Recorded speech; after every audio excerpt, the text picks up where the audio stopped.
غلطة صغيرة في شغلك ممكن تكلفك كل اللي تملكه؟ مش بهزر، في الفريلانس ده ممكن يحصل فعلا. عشان كده في بند اسمه تحديد المسؤولية، ده الدرع اللي بيحمي فلوسك وممتلكاتك من تعويضات خيالية.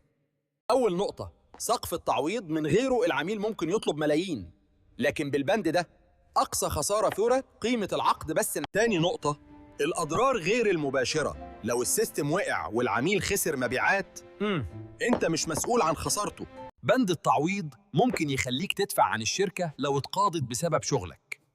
خليه متبادل أو بسقف محدد، وحدد فترة ضمان 30 يوم وبعدها أي تعديل ألبس بفلوس. وكمان ضيف بند القوة القاهرة يحميك من الظروف الخارجة.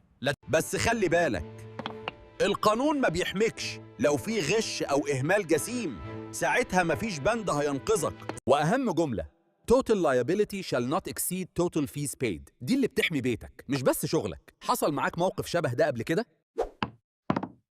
لو انتوا على يوتيوب ما تنسوش السبسكرايب وتفعلوا زر الجرس.